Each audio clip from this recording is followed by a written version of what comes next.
G'day everybody and welcome to Andrew's Art and Models. Today we have a kit review of the old school Revell Monogram Babylon 5 Starfury in a 1/72nd scale. Ah man, I used to love this show when I was younger. It was such a good show. It hasn't aged all that well, but I loved it when I was a kid and I still like watching it. And the Starfuries to me were just awesome. Loved them. And I was really happy when I managed to pick one of these up. Now, I picked this up a few years ago. I didn't even know they were selling these when I was younger, otherwise I would have bought a whole squadron.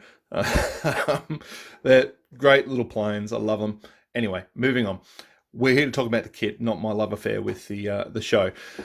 Starfury Mark 1, let's have a squiz at what we get. So, all the parts came bagged in this one. Curiously enough, though, the cockpit did not. So the cockpit was originally at one point on this sprue, I believe. It was attached roughly there. This was bouncing around in the box, running everywhere and doing whatever it pleased. Just really quickly while we're talking about it, it is on the thick side and the detail on it is a bit soft on the front, but it is an older model, so that's going to happen. Yeah, it is what it is. If you really want to replace it, you can get lots of add-ons, and we'll talk about that in a minute. Right, so let's have a look at the instructions. So it gives you a little bit of detail on the ship itself, and then goes straight into the constructions. Easy to follow, not too much of a problem there, and they're all very straightforward, not too complex. Now, I have heard a lot of people having fit issues with these parts, and that's to be expected. It is an older model, as we say. The engines themselves, everything's all fairly basic. There's not a huge amount of detail on the instruction side of things. Putting it together is quite easy. Even the pilot, the figure there, looks quite basic as well. And there you go, you're done. There's not much to it. So to put it together is really going to be minutes. It's not a huge build. Instructions, so we have a few different varieties in here. So we have a presidential escort, we have the Black Omega, we have a Sea Witch, and I think that's pretty much it. There's another one here, which is just a basic one. But yeah, pretty much straightforward. Oh, and a Ivanov's fighter, forgive me. Yes, how can I forget Ivanova? Oh, forgive me. And Ivanova's fighter there with her logo on top.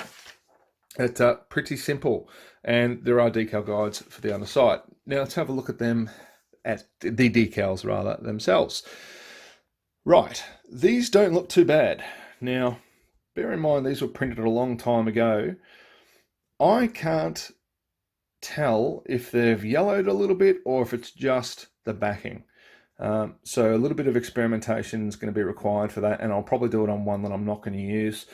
I don't know which one I'll build yet, but yeah, whichever one I don't build is going to be my test piece to check the decals before I decide what we're going to do there. I might be able to find some aftermarket ones or something similar, but yeah, away you go. Moving on, let's have a quick look at the kit itself. Right,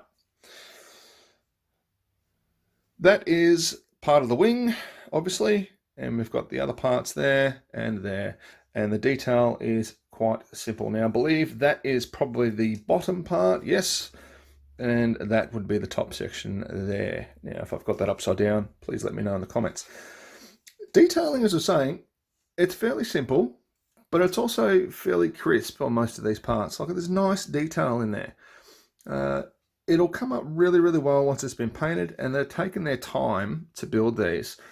Now, with the wings, the only gripe I have about them, and this is partly due to when the kit was made, but also partly not, is just it was cheaper for the manufacturers to make kits with raised panel lines than it was to do it in reverse. And generally that's why you see a lot of manufacturers sort of sticking with the raised panel lines, even on reissues of kits, because they don't want to remold it, they don't want to go to that expense. So it was cheaper and easier to do it like this, and it really bugs me on these. I'd love to have this rescribed and put in washers in there and have the detail really stand out.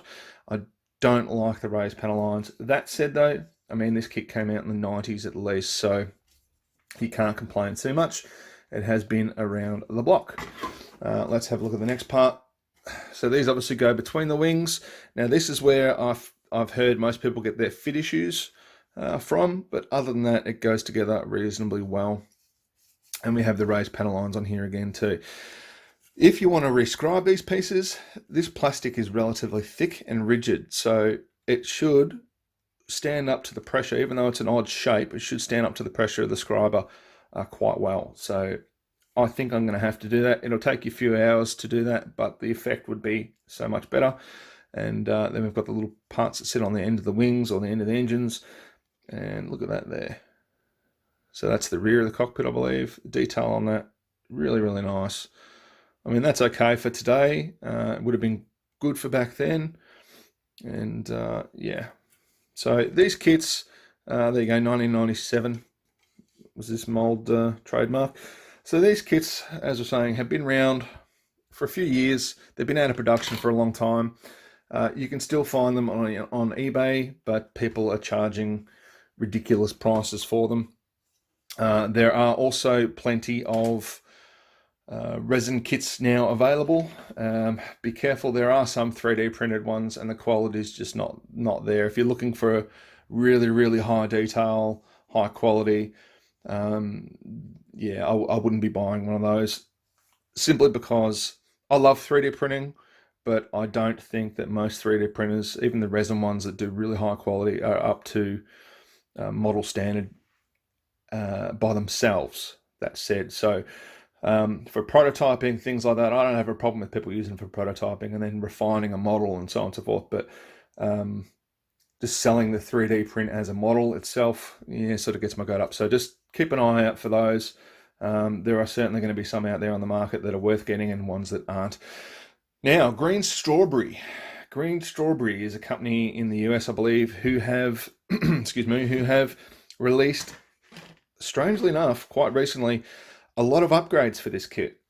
So there's a new cockpit detail, there's a new canopy, they've got photo etch for the engines, they've got new, what do you call it? I can't think of the word, but that go on the end of the engines there.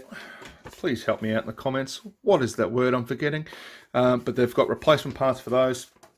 So they've actually, for a kit that's been out of production for a long time, it's nice to see that someone is producing new parts for it. And yeah, I mean, they are a little bit on the expensive side, but certainly worth doing, in my opinion, especially if you're going to light the kit. Some of the photo etch sets they've got for the engines look really, really nice. And I'm trying not to push the buy button on their stuff because I haven't got the budget. But yeah, looks pretty good to me. So Babylon 5 Starfury Mark 1 Revell monogram, 1/72nd scale. Yay or nay? This is a yay for me, simply because subject matter. I love the show. I loved it. Had an absolute blast watching it and rewatching it. And these ships were just cool. Another way to describe them. They were awesome. Loved them, and always wanted to get a model of one. And I was happy that I managed to pick this one up. Should you get one? Yes. Should you pay what they're asking on the internet? Probably not. Keep your eye out. It's one of those kits that it's going to come up every now and then, and you'll find it for a reasonable price. I guarantee you I could jump on eBay now and find quite a few that are well up over $150. I wouldn't be paying that. But that said, if one came up for less than 100 or $50, I'd snap it up quick smart. And that's really what the trick is. You just got to keep an eye out, be patient, keep an eye out, and just keep checking. Different sources, Facebook groups, all sorts of places for out of production kits like this. So they can be hard to find, but you can find them for the right price. That said, I think it's going to be a fun build. Thank you for watching the channel. I hope you enjoyed this review. If there's anything else you'd like to know, please let me know in the comments below, and we will cover that. The kit itself looks great to me. I can't wait to build it. But yeah, let me know. Do you have this in your collection? Is this something you want to get? What are your thoughts about the larger scale ones? I mean, as a 1/72nd scale kit, that's a big kit. Now, you can actually buy it now, I believe there's 1/32nd, maybe even a 1/24 resin models, and that is just enormous. I don't even know where you'd put that. In the garage, maybe, because it's, yeah, just kick the car outside and put it in there. Who knows? But yeah, Thanks for watching. Hope you enjoyed it. If you have any questions, let us know.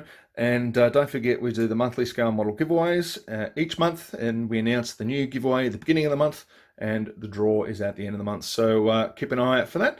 Thanks for watching, and we'll see you again soon.